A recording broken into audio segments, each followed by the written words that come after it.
Hello जी, नमस्कार। स्वागत है आपका एनवीरा ऑनलाइन स्कूल पर। मैं जितेंद्र सैनी, आपका बायोलॉजी टीचर। क्लास 12 के हम बायोलॉजी पढ़ रहे थे और चैप्टर नंबर 24 अध्याय 24 की बात कर रहे थे, जिसका नाम क्या है? जिसका नाम था अपने मानव का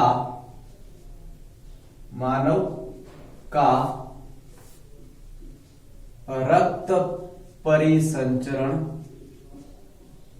मानव का रक्त परिसंचरण तंत्र। किसका नाम था? चैप्टर नंबर 24 का नाम था मानव का रक्त परिसंचरण तंत्र, यानी कि सर्कुलेटरी सिस्टम ऑफ ह्यूमन। ठीक है, अब हमने चैप्टर नंबर 24 के 4 पार्ट कंप्लीट कर लिए थे। आज अपना है जो पार्ट 5 है। इससे पहले हमने ब्लड के बारे में पढ़ा है, ब्लड के अलग अलग कंपोनेंट्स के बारे में पढ़ा है, किस प्रकार का होता है, वो सारी चीजें हमने बात की थी। आज का जो अपना टॉपिक रहेगा वो टॉपिक है अपना ब्लड वेसल्स। क्या है? ब्लड वेसल्स जिसे हम कहते हैं रुधिर वाहिनियां। रुधिर वाहिनियां। रुधिर वाहिनियां। अब रुधिर वाहिनियां क्या होती है, इसको समझने से पहले अपने को पता होना चाहिए कि हमने ब्लड के बारे में क्या क्या पढ़ा है, ब्लड किस प्रकार से फंक्शन का काम करता है, ब्लड के अंदर कौन कौन सी चीजें पाई जाती है और ब्लड अपने लिए कितना इंपॉर्टेंट है। देखिए, अब हम पढ़ेंगे कि ब्लड जो है उसके कंपोनेंट्स तो हमने बात कर ली, लेकिन जो ब्लड किसके अंदर फ्लो होता है, कैसी कैसी उसकी जो ट्यूब लाइक स्ट्रक्चर होती है, कैसी नलिकाएं होती है, कितने साइज की होती है, कितना उनका डायमीटर होता है, वो कितनी लंबाई तक होती है, किस टाइप की होती है, किससे बनी होती है, ये सारी चीजें हमने को पढ़नी है। अब देखो, पहले तो ब्लड वेसल्स यानी कि रुधिर वाहिकाएं कहेंगे किसे? वाहिनिकाएं जिसे हम कहेंगे किसे? यानी कि जो अपने बॉडी के अंदर जो ब्लड का सर्कुलेट होता रहता है, ब्लड बहता रहता है, तो जिस नलिकाकार संरचनाओं के अंदर ब्लड है जो फ्लो करता है, उन नलिकाकार संरचनाओं को हम क्या बोलते हैं? रुधिर वाहिनियां कहते हैं। क्या कहते हैं? रुधिर वाहिनी कहते हैं। अब याद रखना, ये मुख्यतः 3 प्रकार की हो सकती है। 3 कौन कौन सी प्रकार की हो सकती है? क्योंकि रुधिर वाहिनिकाओं को हम 3 भागों में बांटते हैं। नंबर 1 सिरा, नंबर 2 धमनी और नंबर 3 मुख्य रूप से जिसे हम कहते हैं केशिकाएं। क्या कहते हैं? केशिकाएं। इन 3 भागों में हम रुधिर वाहिनिकाओं या वाहिकाओं को पढ़ते हैं। अब देखो, अपने को पता होना चाहिए कि सिराएं क्या होती है, धमनी क्या होती है, केशिकाएं क्या होती है। अब तीनों का अलग अलग फंक्शन है, अलग अलग टाइप का ब्लड को सर्कुलेट करती है, डायमीटर बदलाव होता है, बॉडी के अंदर इसकी जो सुटेबल फॉर्म है वो अलग होती है, ये इसका फिक्स्ड जो एरिया है वो अलग, सबका अलग अलग बात होता है। नॉर्मल से हम बात करें अगर इन सबको, तो हमेशा याद रखना कि जो पतली धमनियां होती है, धमनियां क्या होती है? जो पतली होती है उनको हम कहते हैं धमनिकाएं। क्या कहते हैं? धमनिकाएं। जो धमनियां पतली होती है उसे हम क्या बोलते हैं? धमनिकाएं। जो धमनियां क्या होती है, बहुत ज्यादा मात्रा में पतली होती है, उसे हम क्या बोलते हैं? धमनिकाएं कहते हैं। और बहुत ज्यादा मात्रा में अगर सिराएं पतली हो जाएगी तो उसे हम क्या कहेंगे? उसे हम कहेंगे सिरिकाएं। क्या कहेंगे? सिरिकाएं। अब बहुत ज्यादा मात्रा में पतली है दोनों, ये भी अगर पतली हो जाती हैं तो इसे हम बोलते हैं सिरिकाएं, और ये भी अगर पतली हो जाती है तो इसे हम बोलते हैं धमनिकाएं। अब विशेष रूप से अपने को पता है कि हृदय, जो अपना जो हार्ट है, वो क्या होता है कि वो प्रमुख रूप से धमनियों, केशिकाओं, रिक्तिकाओं या सिरिकाओं से ब्लड को क्या करता है? अलग अलग डायरेक्शंस के अंदर भेजता है। तो उसके आधार पर जो धमनी और सिरा होती है उसकी भित्ति के अंदर, ये जो धमनी और सिरा है, धमनी और सिरा की भित्तियों के अंदर 3 प्रकार के क्या पाया जाता है? टिश्यूज पाया जाता है। क्या पाया जाता है? धमनी और सिरा की जो भित्ति होती है उसके अंदर 3 प्रकार के प्रमुख रूप से क्या पाए जाते हैं? टिश्यू पाए जाते हैं, उत्तक पाए जाते हैं। वो 3 प्रकार के कौन कौन से हैं? देखना, इनके अंदर 3 प्रकार की जो टिश्यू होती है उसके हम बात करेंगे कि इनके अंदर 3 प्रकार के कौन से। सबसे पहला होता है बाह्य कंचुक, जिसे हम ट्यूनिका के नाम से भी जानते हैं, यानी कि बाह्य कंचुक पाएंगे। ट्यूनिका मुख्य रूप से जो कहते हैं हम एक्सटर्नल, बाह्य वाला होता है बाह्य कंचुक। पहला कौन से होता है? बाह्य कंचुक। ठीक है, जिसे बोलते हैं ट्यूनिका एक्सटर्नल, ठीक है। दूसरा कौन सा है? दूसरा होता है मध्य कंचुक। मध्य कंचुक क्या होता है कि ट्यूनिका मीडिया, मध्य कंचुक क्या होता है? Tunica media. और तीसरा होता है अंतः कंचुक, जिसे बोलते हैं ट्यूनिका इनिशिया, या मुख्य रूप से एंटीमा भी बोलते हैं, ट्यूनिका एंटीमा। ये तीन प्रकार के धमनियों और शिराओं की भित्ति के अंदर उत्तक पाए जाते हैं। बाह्य कंचुक, मध्य कंचुक और अंतः कंचुक क्या पाए जाते हैं? तीन प्रकार के उत्तक पाए जाते हैं। किसके अंदर पाए जाते हैं? शिराओं और धमनियों की भित्ति के अंदर। अब ये जो तीनों प्रकार के टिश्यूज होते हैं, उत्तक होते हैं, वो कार्य क्या करते हैं? याद रखना, जो बाह्य कंचुक होता है वो सबसे बाहर वाला होता है, मध्य वाला बीच वाला, अंत वाला सबसे अंदर वाला। ये तो नॉर्मल सी बात हो गई। अब जो बाह्य कंचुक होता है ये किससे होता है? संयोजी उत्तकों से मिलकर बना होता है। किससे? Made up of connective tissues, संयोजी उत्तक। ये संयोजी उत्तक से मिलकर बना होता है, ये कनेक्टिव टिश्यू से मिलकर बना होता है। और इसके अंदर कुछ कोलेजन्स पाए जाते हैं और इसकी कार्य प्रणाली अलग अलग प्रकार की होती है। मध्य कंचुक की बात करेंगे तो ये मध्य के अंदर पाया जाता है। अब इसके अंदर क्या होता है कि अरेखित स्पेस या वर्तुल पाई जाती है, सर्कुलर के रूप में क्या पाई जाती है? अरेखित पेशीय वर्तुल पाए जाते हैं। अरेखित पेशीय वर्तुल इसके अंदर पाया जाता है। और कुछ के अंदर अलग अलग प्रकार के फिलामेंट्स भी पाए जाते हैं। और तीसरा है अपना कौन सा? अंतः कंचुक। अंतः मतलब कि आंतरिक प्रकार का, और इसकी जो आंतरिक भित्ति होती है वो उपकला कोशिकाओं से मिलकर बनी होती है। किससे मिलकर बनी होती है? उपकला कोशिकाओं से। और कांच के समान सतह पाई जाती है। तो उपकला कोशिकाओं द्वारा निर्मित, उपकला कोशिकाएं इसके द्वारा निर्मित होती है। ये सतह को कांच के समान नजर आती है, दिखाई देती है। कांच के समान ये दिखाई देती है। तो ये हो गई अपनी रुधिर वाहिनिकाओं के अंदर शिरा और धमनी के आंतरिक भित्ति के अंदर तीन प्रकार के जो उत्तक पाए जाते हैं, ट्यूनिका एक्सटर्ना, ट्यूनिका मीडिया और ट्यूनिका इंटीमा। इन तीनों बारे में बात की। अब मुख्य रूप से अगर मैं पूछूं कि और शिरा और धमनी क्या होती है, क्या क्या कार्य करती है, तो अपने को पता होना चाहिए कि धमनी का क्या कार्य है, शिरा केशिकाओं को हम बाद में देखेंगे। पहले हम बात करते हैं अपना जो टॉपिक है मुख्य रूप से धमनी क्या है। धमनी, अब धमनी के बारे में अगर बात करोगे तो अपने को पता है कि धमनियां क्या होती है कि ये रुधिर को हृदय से दूर लेके जाती है। रुधिर को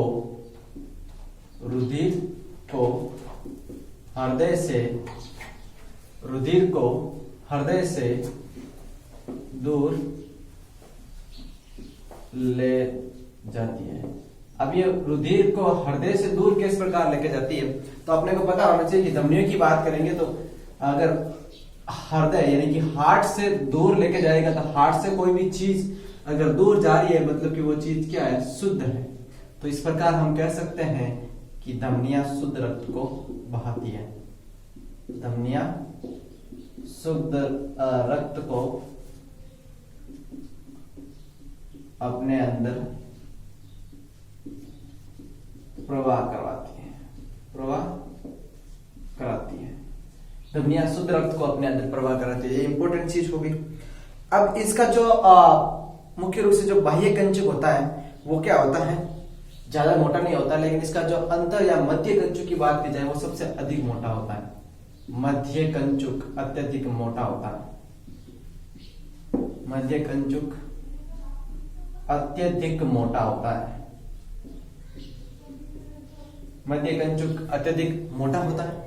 अब मुख्य रूप से हम बात करेंगे तो इसका आंतरिक व्यास भी ज्यादा होता है। शिरों के माध्यम में क्या होता है? आंतरिक व्यास इसका बहुत कम होता है, क्योंकि ये शुद्ध रुधिर को लेकर जाती है, सबसे आंतरिक भाग में पाई जाती है। लेकिन याद रखना कि जो हम शिराओं की जब भी बात करेंगे तो शिराएं क्या कार्य करेगी, याद रखना शिराओं की भी थोड़ी सी बात कर लेते हैं अपना। शिराएं,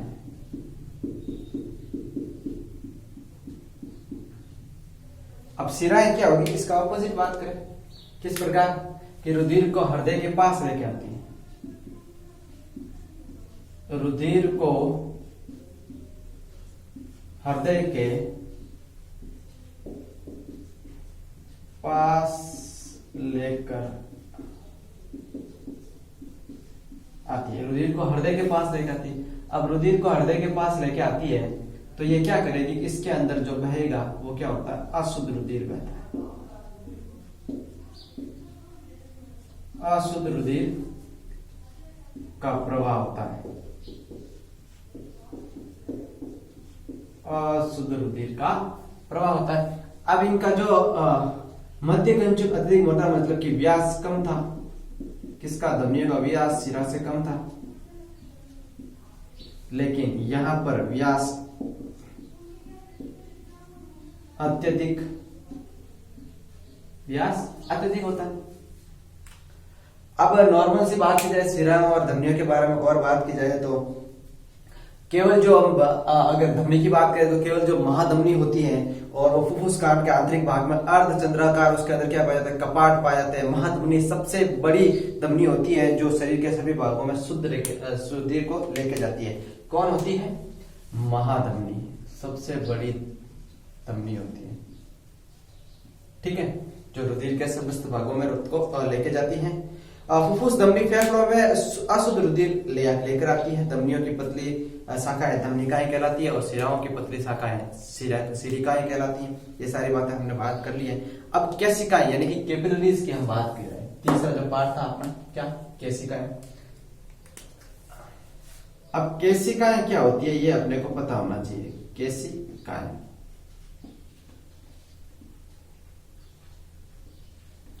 केशिकाओं की बात करेंगे तो केशिकाएं क्या होती है, देखिएगा साथियों कि ये सबसे पतली रुधिर की वाहिकाएं होती है। सबसे पतले प्रकार की या सबसे पतले टाइप की रुधिर की वाहिकाएं कौन होती है, केशिकाएं। सबसे पतली रुधिर की क्या होती है, वाहिकाएं होती है। यानी कि सबसे पतली प्रकार की वाहिकाएं होंगी वो क्या होगी, केशिकाएं होगी। अब इस पतली प्रकार की होगी तो इसका व्यास क्या होगा, इनका व्यास होगा 4 से 10 माइक्रोमीटर। क्या होता है, 4 से 10 म्यू एम बोल सकते हो, इनका व्यास होता है। और इसकी मुख्यतः बात करें तो अपने को पता है कि ये इतनी पतली होती है कि इसके अंदर जो रक्ताणु है वो भी क्या होते हैं, मुड़ के जाता है। इंपॉर्टेंट चीज है, केशिकाएं इतनी पतली होती हैं, केशिकाएं इतनी पतली होती हैं कि इनके अंदर से रक्ताणु जिसे बोलते हैं ब्लड सेल्स, इनके अंदर से जो रक्ताणु की ब्लड सेल्स में आरबीसी की बात की जाए, रक्ताणु आरबीसी भी मुड़कर प्रवाहित होती है। बहुत ज्यादा मात्रा में पतली होती है ये केशिकाएं, ठीक है। और बात करें तो केशिकाओं में क्या होता है कि इसके अंदर घुलित पदार्थों का जमान होता है। विभिन्न पदार्थों का विनिमय केशिकाओं द्वारा किया जाता है और ये आपस में मिलकर बनी होती है। कुछ एनसीईआरटी कुछ आरबीएस इसके बारे में और भी क्या कहते हैं, देखो। और शिराएं या सिरिकाएं धमनिकाएं की बात कर ली हमने, थोड़ा सा इसका देख लेते हैं। वेन्स एंड वेन्यूल्स क्या होती है, शिराएं सिरिकाएं की। अब देखो नॉर्मल सी बात करें तो शिराओं में शरीर के विभिन्न भागों से हृदय के अंदर की तरफ लेके आने वाले जो रुधिर की वाहिकाएं होती है वो शिराएं होती है, और शिराओं का जो पतली वाहिकाएं सिरिकाएं होती है। नॉर्मल से हमने बात की है, केशिकाओं से रुधिर शिरा की बहुत पतली शाखाओं के अंदर आता है और उसे हम सिरिका कहते हैं। बहुत सी ज्यादा मात्रा में जो पतली होती है। अब सिरिका की भित्ति की हमने बात की है तो जो कोलेजन तंतुओं से मिलकर बनी होती है ये भित्ति। अगर ये भित्ति कोलेजन तंतुओं से मिलकर बनी है तो इसके अंदर क्या होगा कि इसके अंदर जो दृढ़ और अप्रत्यास्थता आ जाएगी, और आगे आगे लंबे और निचले भागों में शिराओं पर क्या होते हैं, कपाट पाए जाते हैं। आपने को पता है वॉल्व पाए जाते हैं मुख्य रूप से। फुफ्फुस शिराएं शुद्ध रुधिर हृदय में लाती है। इंपॉर्टेंट चीज यह है, वेरी इंपॉर्टेंट है, फुफ्फुस शिराएं शुद्ध रुधिर, शुद्ध ब्लड को हार्ट यानी कि हृदय में लेके आती हैं। ये इंपॉर्टेंट चीज है, अपने को ध्यान रखने योग्य है। ये सारी बात अब हम बात करेंगे इसके बाद में हृदय की बाह्य संरचना यानी कि external structure of human heart, उसके बारे में बात करेंगे। हल्का सा डायग्राम बनाएंगे और साथ साथ इसके बारे में जानकारी लेते रहेंगे। अपना अगला जो टॉपिक है वो मुख्य रूप से क्या है, अगला टॉपिक वो है अपना अगला टॉपिक हृदय की बाह्य संरचना। क्या टॉपिक है? हृदय की बाह्य संरचना। हृदय की बाह्य संरचना मतलब कि external structure of human heart, ये अपना अगला टॉपिक है। तो चलिए हृदय की बाह्य संरचना की हम बात करते हैं। तो हृदय क्या होता है, किस प्रकार का होता है, इसका डायग्राम भी बनाने की कोशिश करते हैं। साथ साथ देखो इसको एग्जाम में बनाना किस प्रकार है उसको भी समझ लीजिएगा। नॉर्मल सा क्या होता है कि इस प्रकार का हार्ट होता है, उसको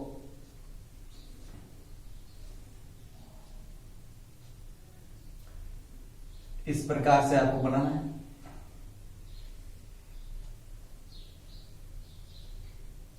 और इसी प्रकार से इसकी भित्तियों को आपको बनाना है। ठीक है, अपन बात करेंगे पहले external structure of human heart की, इसके बाद हम बात करेंगे internal structure of human heart की। ठीक है,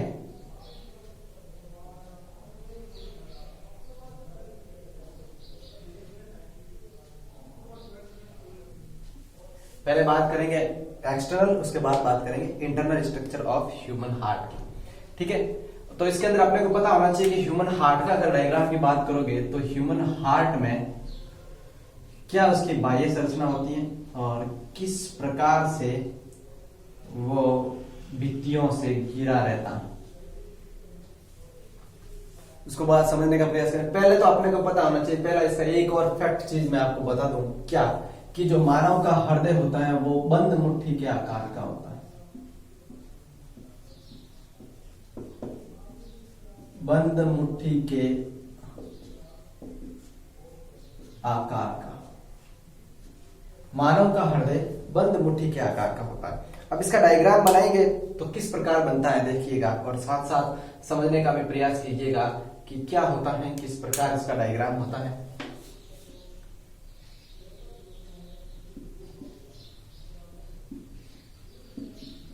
हृदय जो होता है वो मुख्यतः दो भित्तियों से घिरा हुआ एक पेशीय अंग होता है, याद रखना।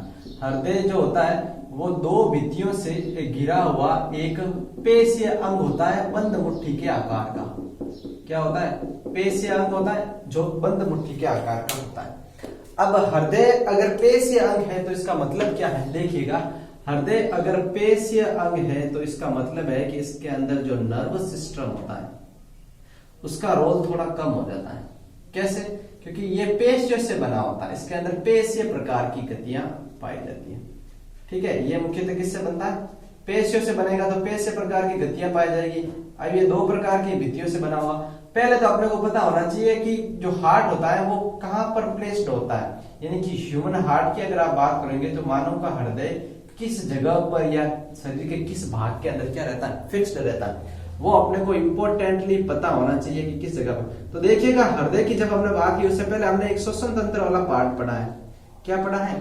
श्वसन तंत्र वाला पोर्शन पढ़ा है। उसके अंदर हमने एक डायफ्राम की भी बात की थी कि डायफ्राम क्या होता है, किस प्रकार होता है। तो हमने कहा था कि जो दो लंग्स पाए जाते हैं यानी कि दो प्रकार के फेफड़े होते हैं, दोनों फेफड़ों के बीच में थोड़ा सा गैप रह जाता है।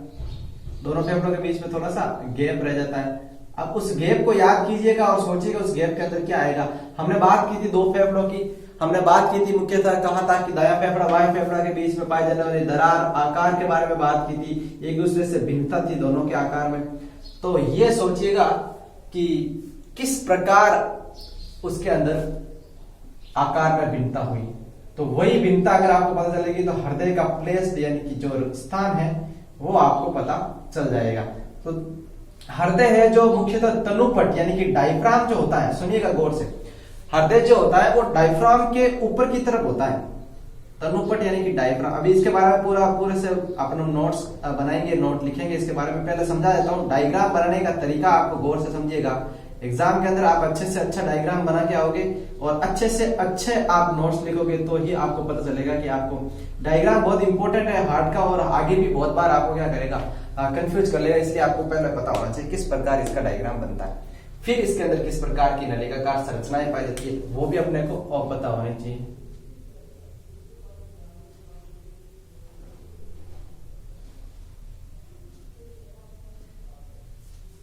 अलग अलग प्रकार की संरचनाओं द्वारा इसका निर्माण करेंगे। ठीक है,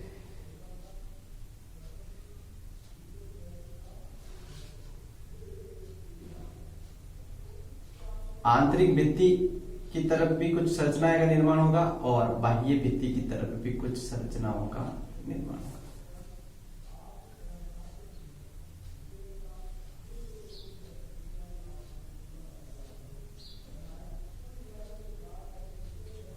इस प्रकार से, ठीक है, आंतरिक और बाह्य भित्तियों के मध्य और फिर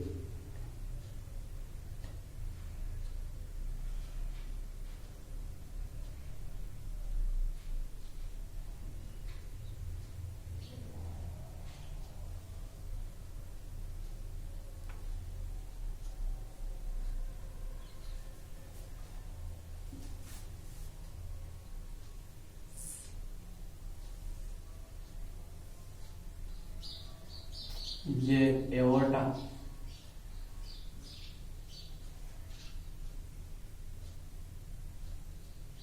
इस प्रकार से छोटा सा पहले इसको समझने का प्रयास करेंगे क्या होता है, किस प्रकार की आंतरिक संरचनाएं पाई जाती हैं और किस प्रकार से इसका बाहर होता है।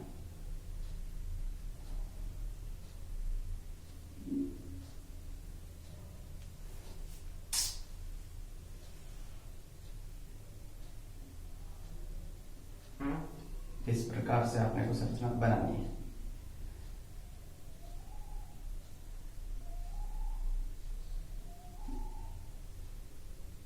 ये इस प्रकार से, ठीक है, अभी नामकरण भी करेंगे साथ साथ। ऐसा आपको डायग्राम बनाना है। अब इसके बारे में क्या क्या चीजें होती है, हार्ट किस किस टाइप का होता है उसका भी हम बात करेंगे। तो सबसे पहले हार्ट, हृदय जो होता है वो बंद मुट्ठी के आकार का होता है। ठीक है, यह एक पेशीय अंग होता है। क्या होता है? एक पेशीय अंग होता है। पेशीय अंग का मतलब क्या है कि ये पेशीय द्वारा निर्मित रहेगा। सारा कंट्रोल ये किसके ऊपर होता है? पेशीय। अब इसकी उत्पत्ति कहां से होती है याद रखना, इसकी उत्पत्ति होती है मुख्य रूप से मेसोडर्म से। किससे होती है? हार्ट की जो उत्पत्ति होती है ना, हार्ट की उत्पत्ति होती है मेसोडर्म से। अब ये मेसोडर्म क्या है भाई? तो समझिएगा कि आपने को पहले हमने 11th में पढ़ा भी है कि जब भ्रूण का निर्माण होता है, फॉर्मेशन ऑफ एम्ब्रियो, भ्रूण का परिवर्तन होता है, तो उसके शरीर के अंदर, मेमेलिया के अंदर 3 प्रकार की मुख्य लेयर्स या परत बनती हैं। एक होती है एंडो, एक्टो और मीजो। एंडोडर्म, एक्टोडर्म और मीजोडर्म। तो इस मीजोडर्म से इस हार्ट का क्या होता है? निर्माण होता है। ठीक है, तो इसकी उत्पत्ति कहां से होती है? एम्ब्रायनिक मीजोडर्म से, भ्रूणीय मेसोडर्म से होती है, मध्य जनिस्तर से होती है इसकी उत्पत्ति। अब जो हृदय है जो कहां पर पाया जाता है, तो याद रखना हृदय का जो स्थान यानी कि प्लेस्ड स्थान की संरचना की बात करेंगे तो ये मध्य में कहां पर याद रखना। मध्य कैसी कि हृदय जो होता है वो मुख्य रूप से वक्ष गुहा के मध्य, वक्ष गुहा के थोड़े से, वक्ष गुहा के मध्य थोड़े बाईं ओर स्थित होता है। और कहां पर पाया जाएगा याद रखना। और आगे की तरफ क्या पाई जाती है? मुख्य रूप से जो मुख्य फुफ्फुसों के मध्य बाईं ओर जो होता है, दोनों फुफ्फुसों के मध्य अवकाश, यानी कि दोनों जो लंग्स होती है उसके मध्य जो गैप या अवकाश होता है वहां पर पाया जाता है। और बात की जाए तो इसका जो आगे का वाला ये उरोस्थी जो स्टर्नम होती है, उरोस्थी के जस्ट पीछे, उरोस्थी के पश्च भाग में, यानी कि जो आगे वाला आपका स्टर्नम होता है उसके जस्ट पीछे वाले भाग के अंदर पाया जाता है। और नीचे से तनुपट के जस्ट ऊपर की तरफ, यानी कि डायफ्राम के जस्ट ऊपर, डायफ्राम के ऊपर। और पीछे की तरफ क्या पाया जाता है? पीछे की तरफ पाया जाता है वर्टिबल कॉलम। क्या पाया जाता है? Vertebral column. वर्टिबल कॉलम के जस्ट आगे की तरफ, तो हम बोल सकते हैं वर्टिबल कॉलम के आगे। ठीक है, ये तो हो गया इसका स्थान। अब और क्या बात करेंगे मुख्य रूप से, और भी अच्छी अच्छी चीजें बात करेंगे हृदय के बारे में। इंपोर्टेंसली हमारे एक चीज को नोट करेंगे। पहले तो हृदय कहाँ किस प्रकार होता है वो सारी संरचना देख ली। अब इसकी बाह्य संरचना में बात करते हैं तो अपने को पता है कि हृदय एक दोहरी झिल्ली से क्या रहता है? कवर्ड रहता है, जिसे हम पेरिकार्डियम या हृदय आवरण कहते हैं। देखो हृदय की दो झिल्ली है, एक ये और एक ये। इस दोहरी झिल्ली को हम क्या बोलते हैं? इस दोहरी झिल्ली को बोलते हैं हृदय आवरण। क्या बोलते हैं? हृदयावरण, जिसे हम बोलते हैं पेरिकार्डियम।